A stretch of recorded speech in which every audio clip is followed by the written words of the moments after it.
Meus irmãos em Cristo Jesus, a paz do Senhor, maravilha, mais uma vez estamos aqui com os irmãos, chegando com mais um vídeo para o canal. Você que às vezes por causa da pandemia não está tendo condições de estar presencialmente na escola dominical, aqui no canal nós estamos postando todas as lições.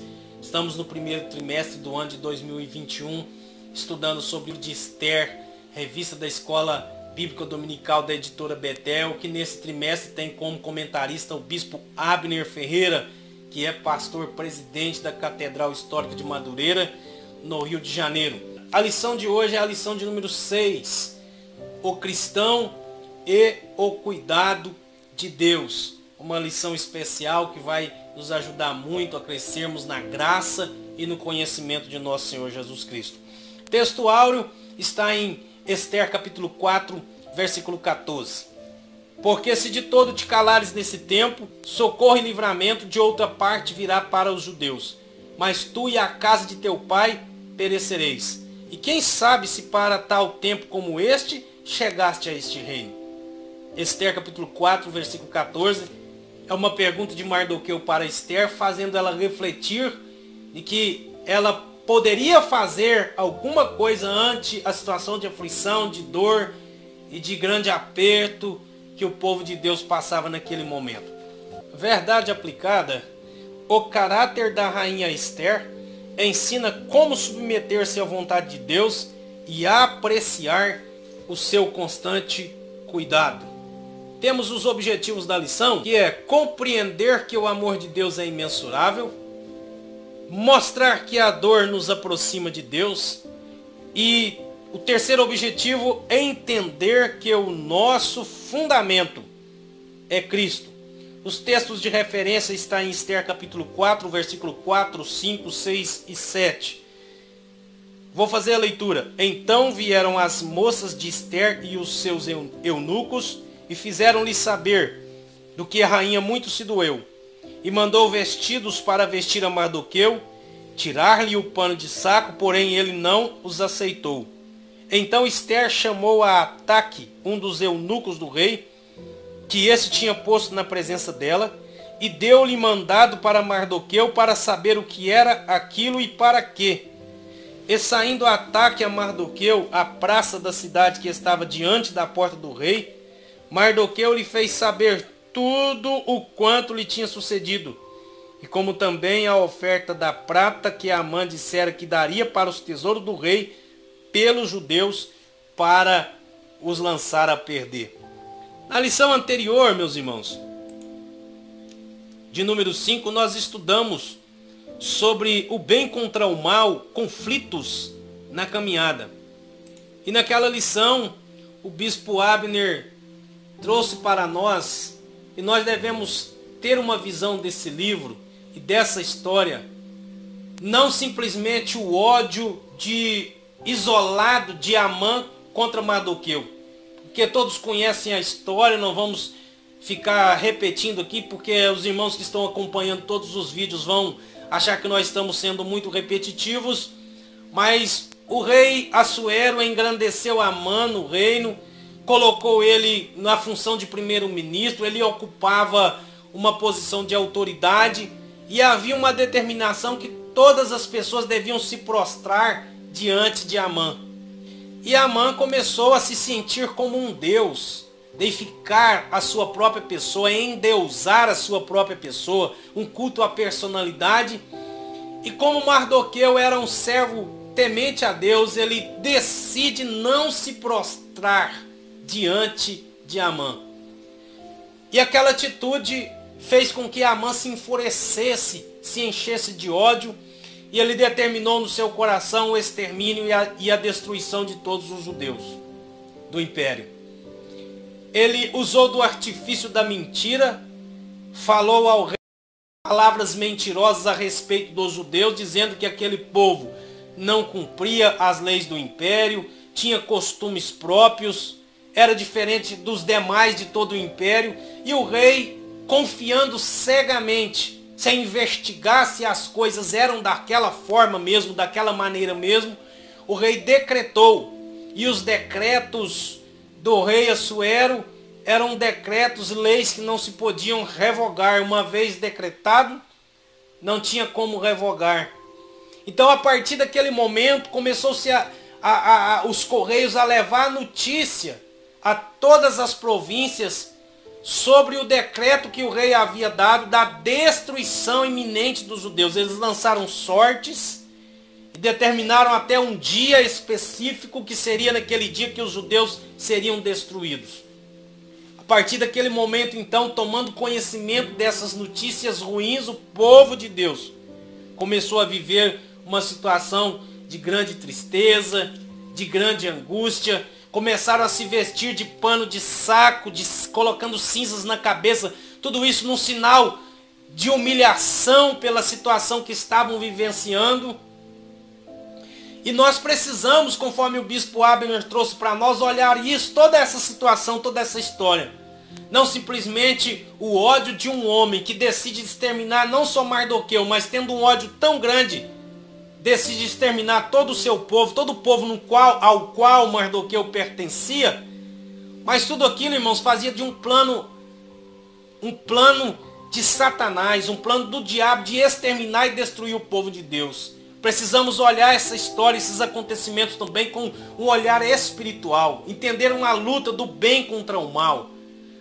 As atitudes de Amã contra Mardoqueu e contra o povo de Deus eram atitudes influenciadas por Satanás. Literalmente aquele homem estava possesso, agindo sobre a influência maligna, e por isso intentou destruir o povo de Deus. Porque Satanás queria impedir aquilo que já havia sido profetizado lá no Gênesis, e a semente da mulher iria pisar na cabeça da serpente.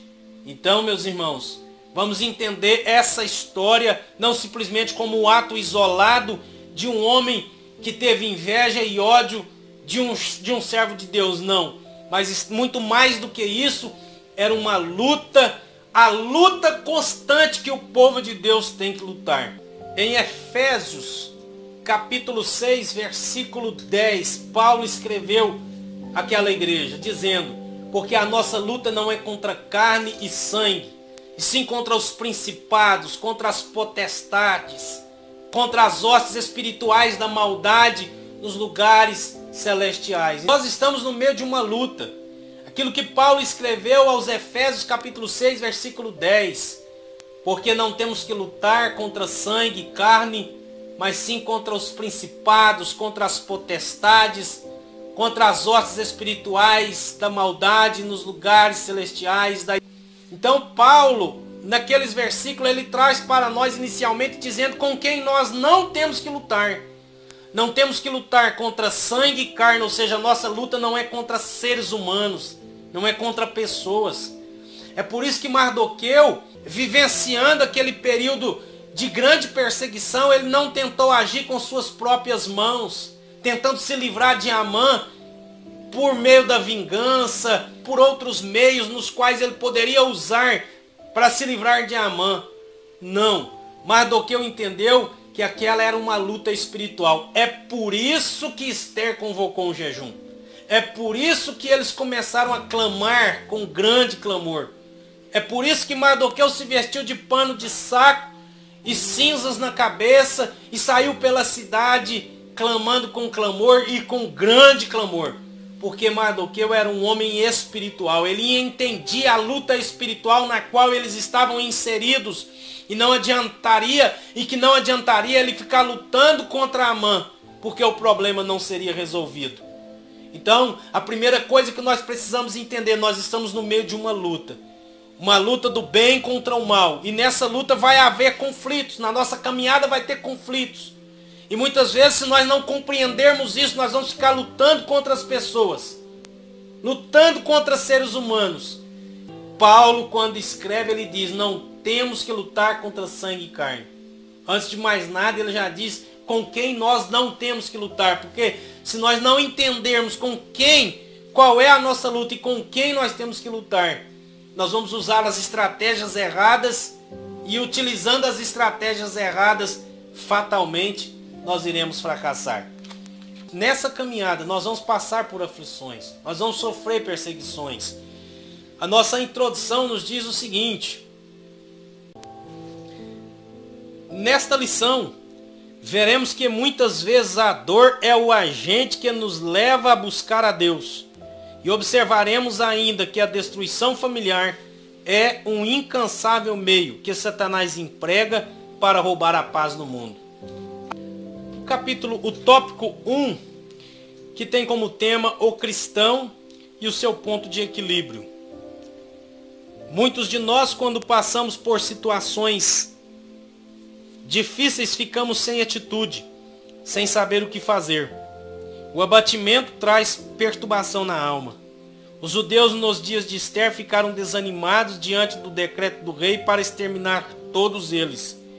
A Bíblia narra que havia entre os judeus grande luto, com jejum e choro e lamentação, e muitos estavam deitados em saco de cinza. Uma referência de Ester, capítulo 4, versículo 3. O Senhor Jesus também passou por momentos de muita tristeza. Por isso devemos pedir ao Senhor: refrigera minha alma. Salmo 23, versículo 3. O ponto de equilíbrio do cristão para superar a adversidade é agir com quietude e confiança em Deus. Aí nós vamos ter os 3 subtemas. 1.1, o cuidado de Deus com seu povo. 1.2, o Senhor deve guiar a nossa vida. E 1.3, Ester, uma serva altruísta. Meus irmãos, o que o bispo está trazendo para nós nesse capítulo 1 é que, como cristãos, como povo de Deus, nós temos que buscar ter e viver uma vida equilibrada. Temos que ter equilíbrio. Paulo, quando escreveu aos Filipenses, Paulo disse: seja a vossa equidade notória a todos os homens.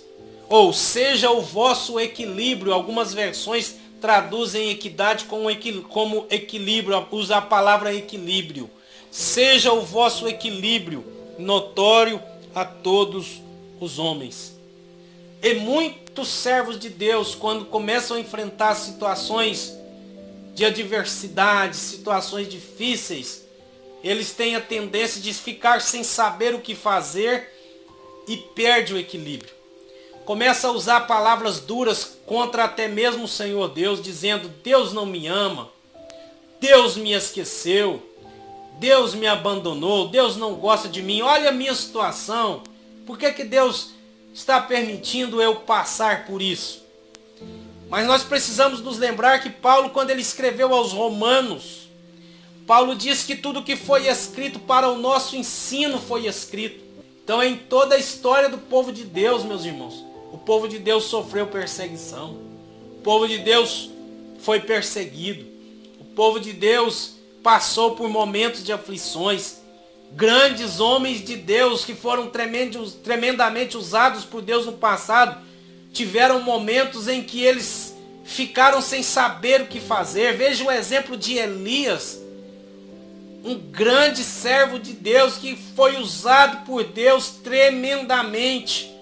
Mas no momento da sua caminhada, ele entrou dentro de uma caverna e houve uma situação que ele chegou a pedir a Deus até mesmo a morte.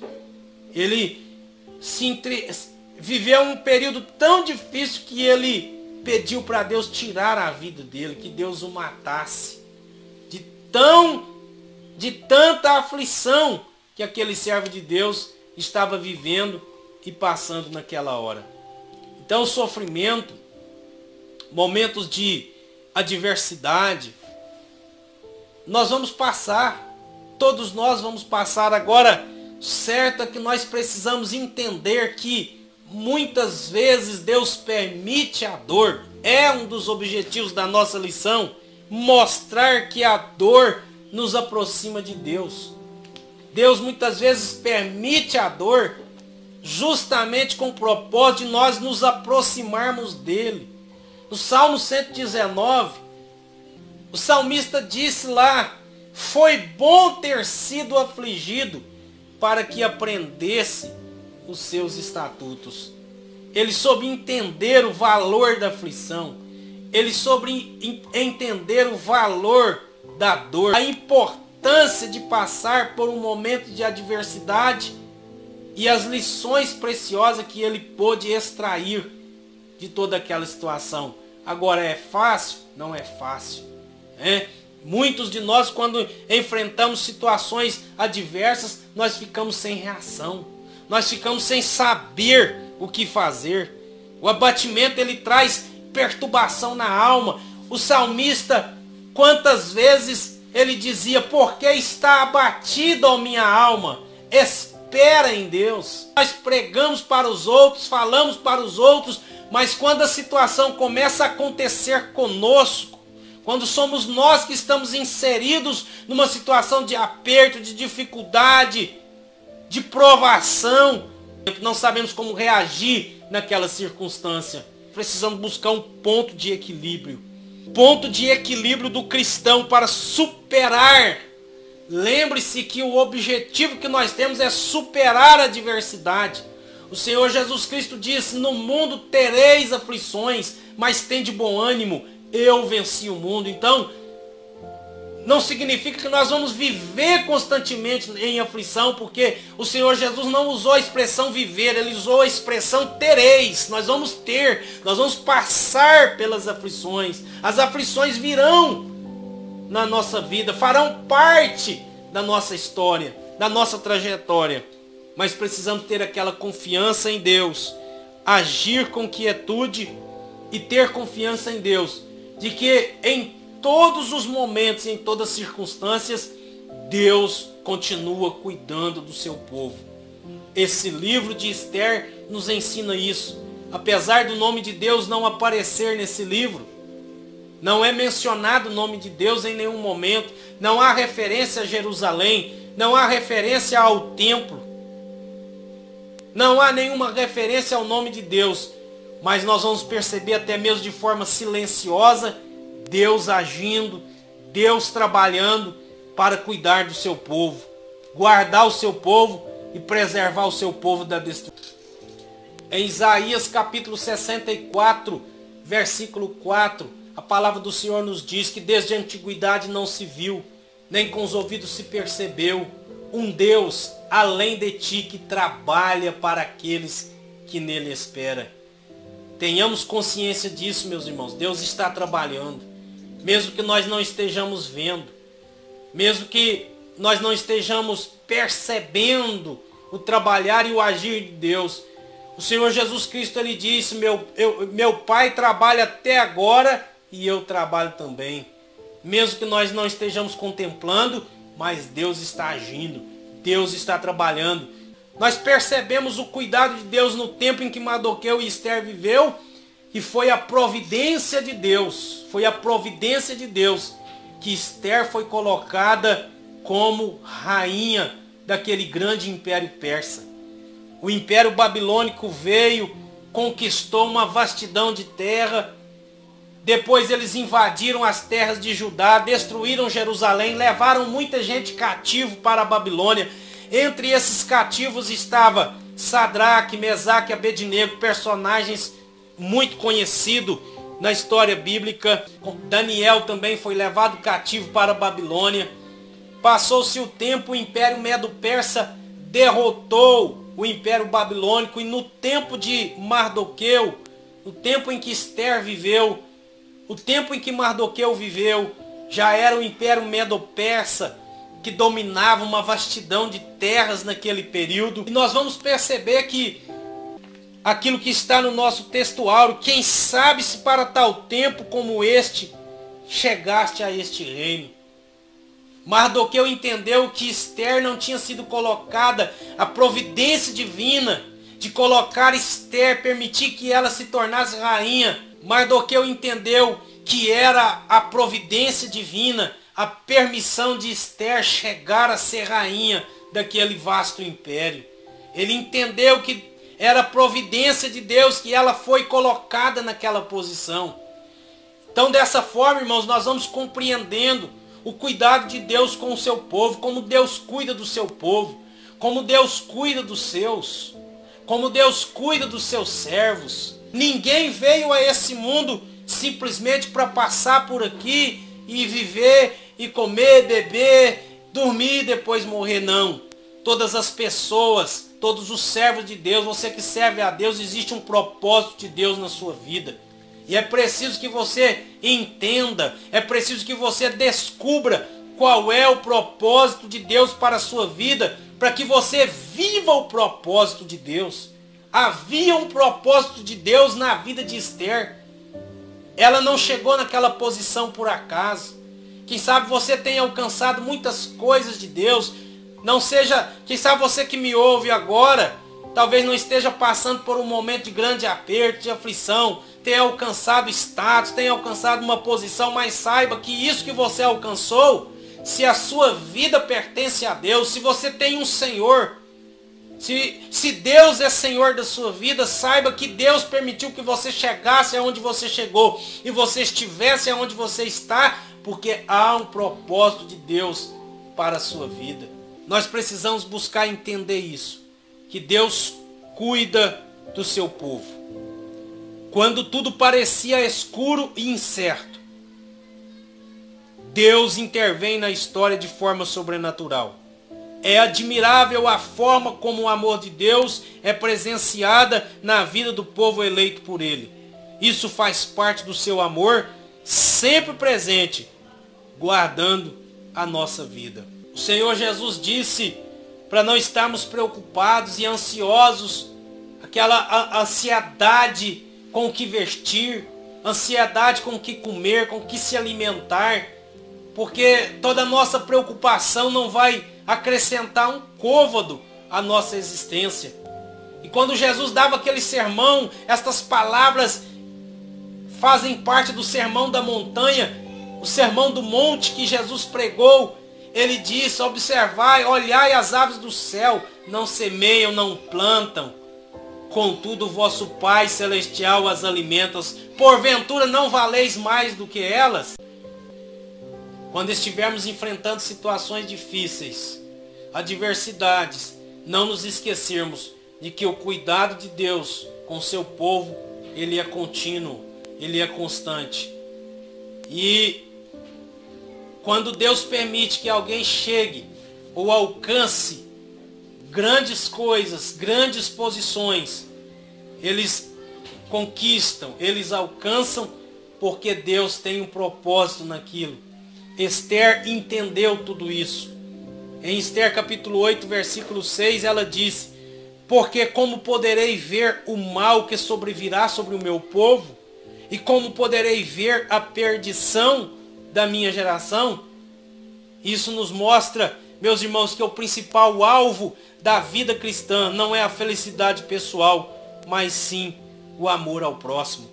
Quando aceitamos a Cristo com sinceridade, a nossa vida passa a ser a vida de Cristo, pois nos tornamos um nele, assim como ele e o Pai são um.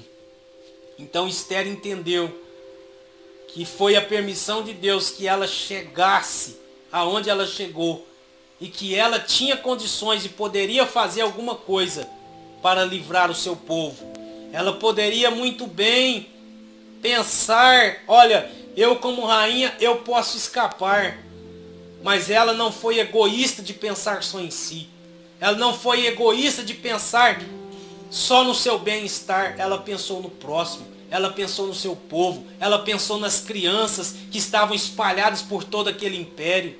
Então ela decidiu arriscar, porque se alguém entrasse na presença do rei sem ser convidado, ele poderia ser até mesmo morto. Mas ela, consciente de que ela poderia fazer algo e não queria entrar para a história como uma pessoa que poderia fazer e não fez, ela então arrisca a sua própria vida. Fala ao rei, entra na presença do rei, fala ao rei. E a história nos revela que como o rei não poderia revogar o decreto que ele havia dado, depois das palavras de Esther, ele elaborou um novo decreto permitindo que os judeus pudessem então se defender. Quando aquele decreto de que os judeus podiam se defender dos seus inimigos, começou a correr por todo o império. A Bíblia nos diz que aquela situação de angústia, de choro, de lamentação, se tornou em uma situação de alegria. A Bíblia nos diz que para os judeus então houve alegria, houve gozo, houve luz, houve honra. Quem sabe você vive uma situação difícil na sua vida, mas não se desespere. Espera em Deus. Entra pelo caminho, ao invés de entrar pelo caminho da murmuração, entra pelo caminho da oração. Esther foi jejuar. Esther foi orar. Esther foi falar com Deus. Mardoqueu se humilhou. Mardoqueu foi para a oração, Mardoqueu foi para o jejum. O que diz em 2 Crônicas, capítulo 7, versículo 14. Se o meu povo que se chama pelo meu nome se humilhar e orar, e buscar a minha face, e se converter dos seus maus caminhos, então eu ouvirei dos céus, perdoarei os seus pecados e sararei a sua terra. Então, em momentos de dor, em momentos de aflição, em momentos de grande adversidade, precisamos manter a nossa esperança, a nossa confiança em Deus, sabendo que o nosso Deus está no controle de todas as coisas. O item de número 2 tem como tema: a dor nos impulsiona a buscar a Deus. 2.1, devemos agir por fé. 2.2, ou clama ou perece. 2.3, buscando forças na adversidade. As circunstâncias diziam que a morte era questão de dias para o povo. A sorte já havia sido lançada. Apropriando-se de uma fé extraordinária por causa do sofrimento do seu povo, Esther buscou o auxílio do Todo-Poderoso. Ela conseguiu extrair da adversidade forças para buscar o auxílio em Deus. Depois deste acontecimento, Esther nunca mais foi a mesma. Após uma experiência pessoal com Deus, o que era bom ficou ainda melhor. A glória da segunda casa foi bem maior do que a primeira. O cristão no mundo de hoje não deve deixar a fé vacilar.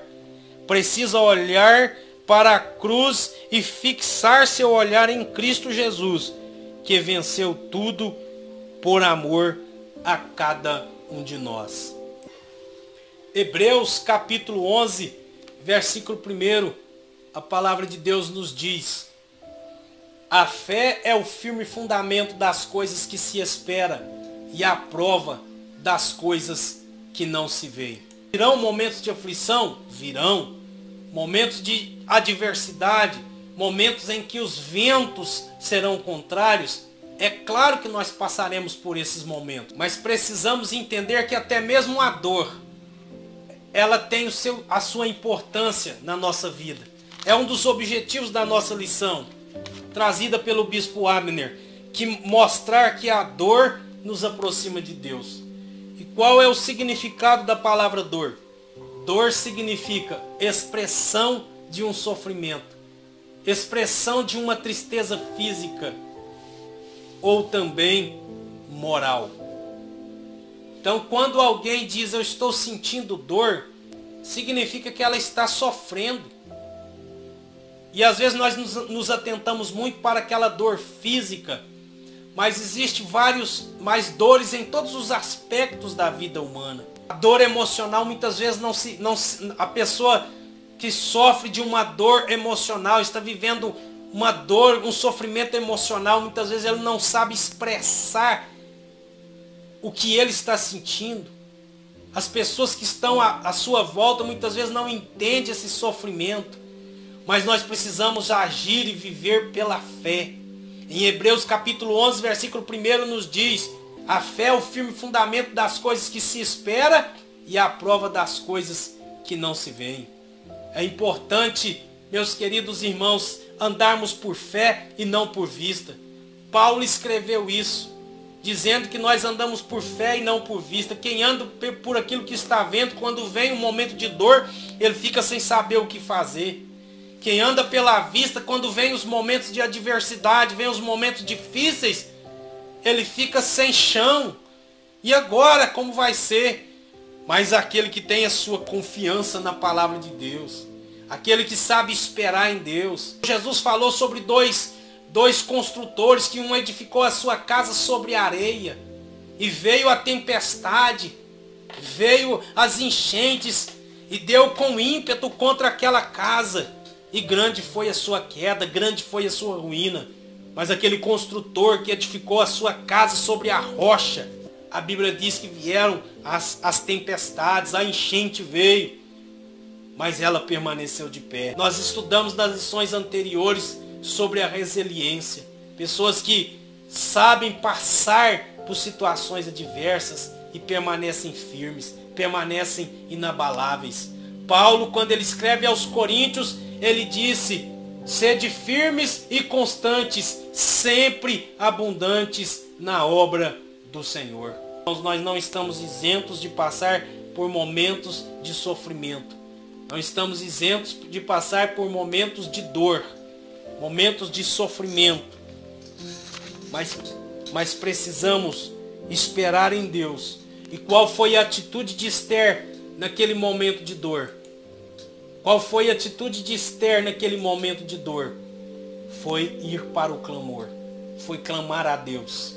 Jeremias 33, o Senhor Deus fala: clama a mim, e responder-te-ei, e anunciar-te-ei coisas grandes e firmes que não sabes.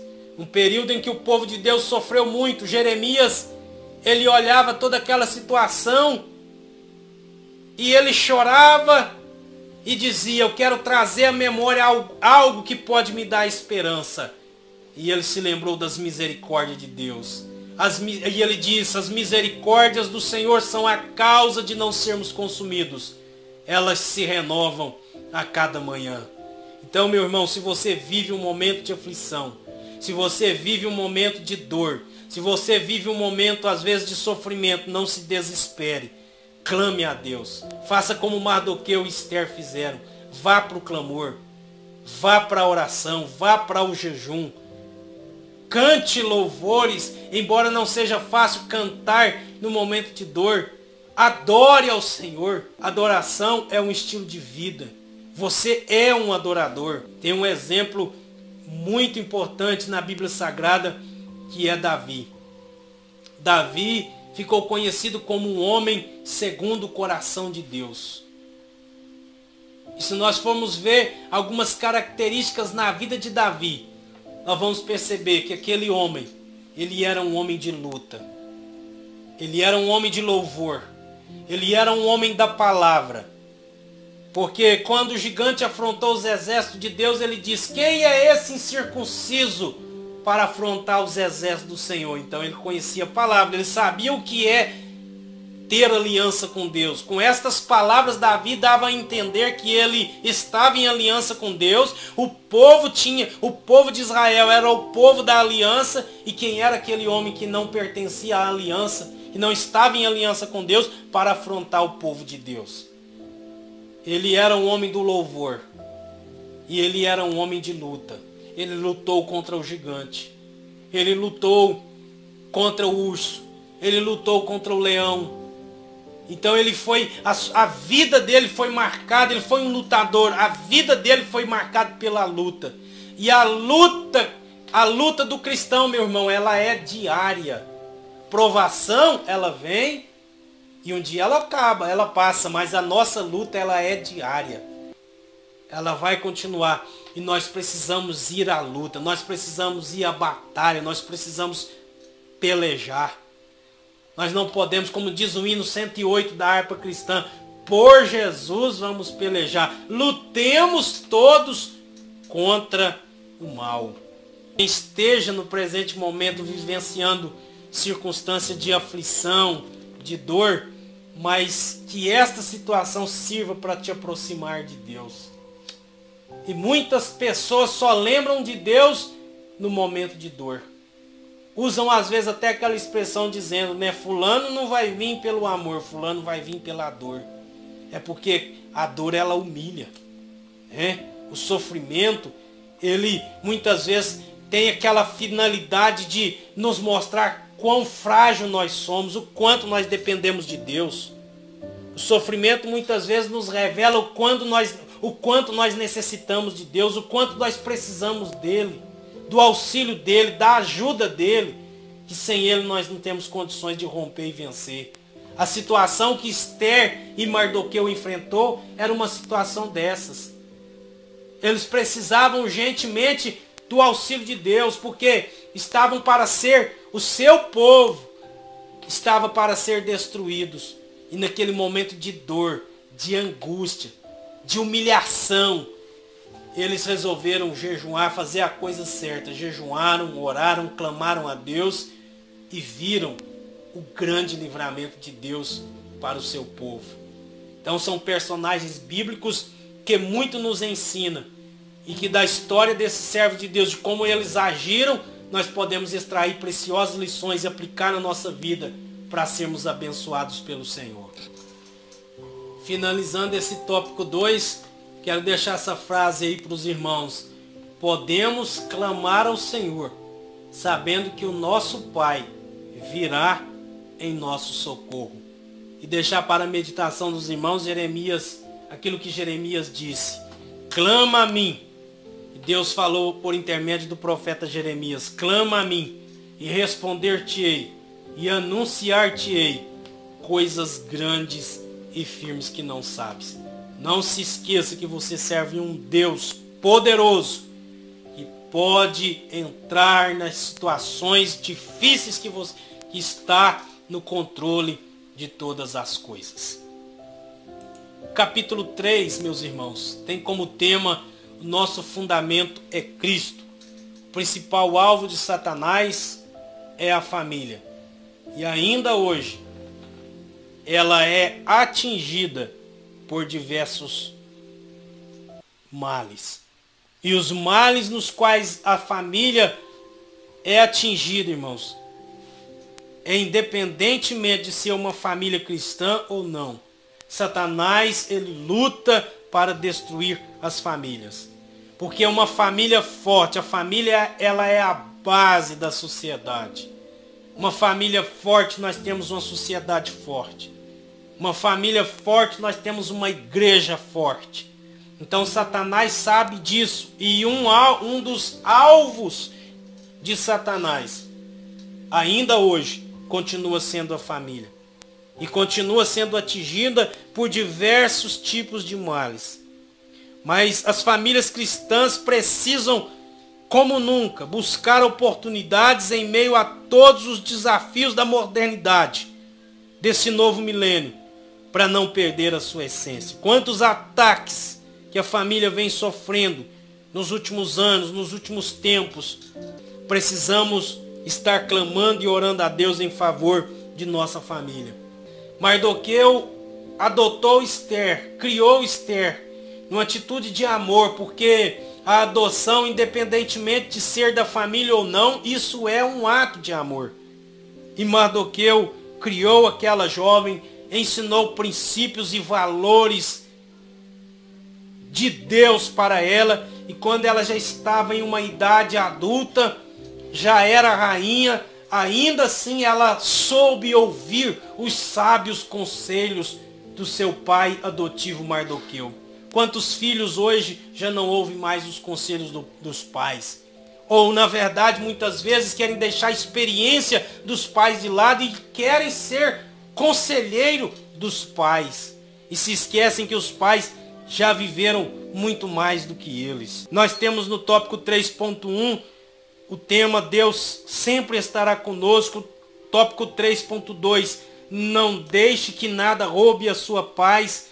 E 3.3, sua família espiritual é o alvo. Diz, o extermínio familiar é uma luta intensa que o diabo trava desde o momento em que soube que de uma mulher nasceria o Salvador do mundo. Aquela profecia de Gênesis 3, versículo 15. Ele amofina a família, pois sabe que se em casa está mal, não importa o quanto as outras coisas estejam bem. Pois ele sabe que, se em casa está mal, não importa o quanto as outras coisas estejam bem, porque a nossa mente não estará em paz. Se desejamos uma vida familiar bem-sucedida, necessitamos habitar em total conexão com o Senhor todos os dias. E precisamos da armadura de Deus, para que possamos enfrentar as lutas e os desafios do nosso tempo e nos fortalecermos no Senhor. Por isso, oremos por nossas famílias, cuidemos dela, pois é um presente de Deus para as nossas vidas. Ainda hoje, o povo de Deus continua sendo perseguido. As famílias continuam sendo alvo dos ataques de Satanás e tenta destruir os lares, tenta destruir as famílias. E quantas famílias já estão arrasadas porque não conseguiram superar certas dificuldades e desmoronaram. Mas que o Espírito Santo de Deus possa nos levar a orar. Aqui ele deixa nesse finalzinho desse tópico dizendo: oremos por nossas famílias. Qual o tempo que você tem tirado para orar pela sua família? Quando Esther soube de toda aquela situação, eles foram para a oração, ela foi para o jejum, falou com Mardoqueu, então vai e avisa para ele, para falar para os judeus jejuar, que eu também vou jejuar. Então ela aprendeu. Existe solução quando nós clamamos e buscamos a Deus. Diante das adversidades, é entrar pelo caminho do clamor, da oração. Fica essa reflexão, qual tempo que você tem dedicado para orar pela sua família, interceder pela sua família. Lembre-se, ganhar presente é muito bom. Todo mundo gosta de ganhar presente. E a família, o bispo Abner diz que é presente de Deus para as nossas vidas. Você recebeu um presente de Deus. É bom ganhar presente de fulano em uma data especial, de ciclano em outra data. Agora imagina, você recebeu um presente do próprio Deus, do Criador de todas as coisas, daquele que criou o universo. Ele deu um presente para você. Cuide desse jardim. Cuide desse presente que Deus te deu. Nesse tópico 3, nós aprendemos que o alvo de Satanás é a família.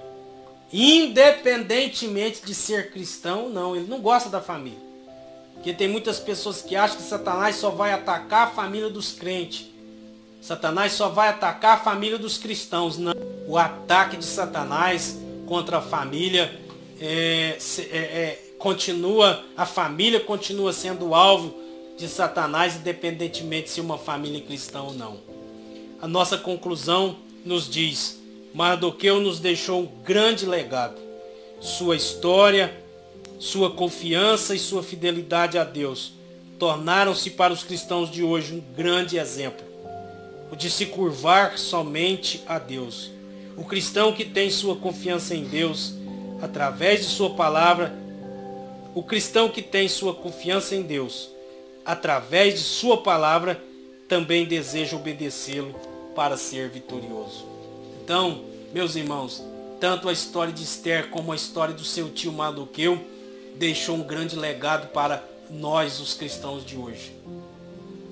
Vamos extrair essas lições e aplicar essas lições na nossa vida, porque mais do que aprender, mais do que passar uma hora, quase que uma hora vendo um vídeo como esse, para você que ficou desde o início, nós precisamos extrair essas lições e aplicar essas lições na nossa vida.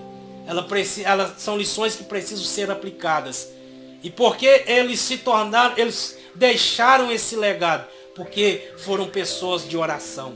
Deixaram esse legado porque foram pessoas que souberam superar a adversidade do modo certo, do modo correto, que é indo para o clamor, indo para o jejum, buscando a Deus. Quantas pessoas que nos momentos difíceis se desesperam, querem abandonar a igreja, querem deixar a igreja, querem abandonar tudo, achando que não tem mais jeito, que não tem mais solução.